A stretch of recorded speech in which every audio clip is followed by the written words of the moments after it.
বন্ধুরা, বিশ্বকর্মা পুজো মানে সবাই এটাই জানে যে ঘুড়ি ওড়ানো, মানে যে যখন পারবে একদম সকাল 5:30টায় উঠেও ঘুড়ি ওড়ানো শুরু করে দেবে।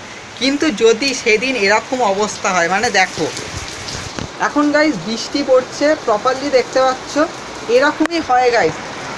আজ পর্যন্ত কখনো এমন হয়নি। বিশ্বকর্মা পুজোর ঠিক এক সপ্তাহের মধ্যে বৃষ্টি পড়বেই পড়বে। আর এর জ্বালা কি একমাত্র তারাই বোঝে যারা ঘুড়ি ওড়াতে পছন্দ করে।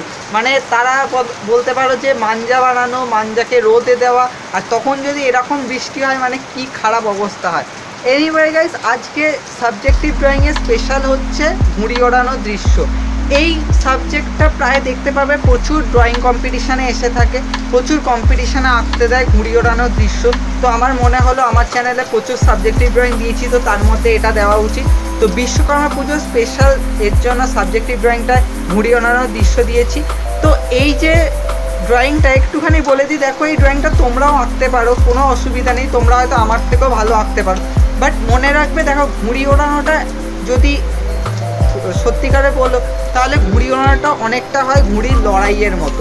মানে ধরো 2-3টে বাড়ি, মানে এটা বুঝতে পারবে যাদের হয়তো বড় বাড়ি আছে বা যারা ফ্ল্যাটে থাকো না, মানে নিজস্ব বাড়ি, তারা খুব ভালো এটা বুঝতে পারবে যে ধরো অনেকগুলো বাড়ি, তার মধ্যে ধরো বাবাদের মধ্যে লড়াই হচ্ছে ঘুড়ি ওড়ানো, এই বাড়ি থেকে একটা ঘুড়ি উঠছে, ওই বাড়ি থেকে ঘুড়ি উঠছে, তার মধ্যে লড়াই হচ্ছে।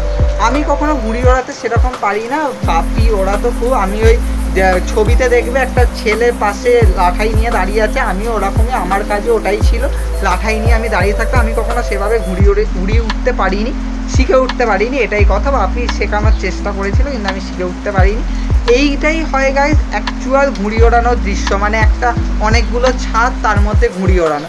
এখন তো দেখতেই পাচ্ছ যেভাবে ফ্ল্যাট উঠছে, ডিফারেন্ট প্রচুর ফ্ল্যাট। এখন তো মানে এরকম জায়গা বোধহয় দেখাই যায় না, সব জায়গায় ফ্ল্যাট আর ফ্ল্যাট। আর ফ্ল্যাটে সেরকমভাবে ঘুড়ি ওড়ানো বোধহয় হয় বলে আমার মনে হয় না। এটা একমাত্রই পুরনো বাঙালিয়ানা ঐতিহ্যশীল ওই সমস্ত বাড়িগুলোতেই হয়। আমার বাড়িতেও ছাদ আছে, আমি যে ছবিটা এঁকেছি প্রায় আমার বাড়ির মতনই পুরো। আমাদেরও বাড়ির এরকম আশেপাশে কিছু ছোট বড় বাড়ি আছে, ওখান দিয়ে ঘুড়ি ওড়ানো হয়, খেলা হয়, কিন্তু এরকম বৃষ্টি হলে আর। তো এনিওয়ে গাইজ, ভিডিওটা এনজয় করো আর ড্রয়িংটা নিজে বাড়িতে করো, এটা খুবই ভালো একটা কনসেপ্ট। আমি চাইবো যে এটা তোমরা সবাই করো, দেখতে থাকো। কমপ্লিট ওয়াটার কালার দিয়েছি আর ড্রয়িংটা বুঝতে পারবে। অনেকেই আমাকে দেখি মেসেজ করে যে দাদা তুমি ড্রয়িংয়ের আউটলাইনটা দাও না। আমি বলবো এই ড্রয়িংটা যখন তুমি ভিডিওটা দেখবে, দেখতে দেখতেই আইডিয়া পেয়ে যাবে যে আমি কীভাবে এঁকেছি। আর আঁকাটা বেশি ইম্পর্টেন্ট না, আমি কালারটা তাও করাটাই ইম্পর্টেন্ট। কালারটা তোমরা প্রপারলি বোঝো, লাইট ডার্ক শেডগুলো বোঝো কীরকমভাবে করেছি ঘুড়ি ওড়ানোর দৃশ্য। আই হোপ তোমাদের ভালো লাগবে, তোমরা বাড়িতে ট্রাই করো।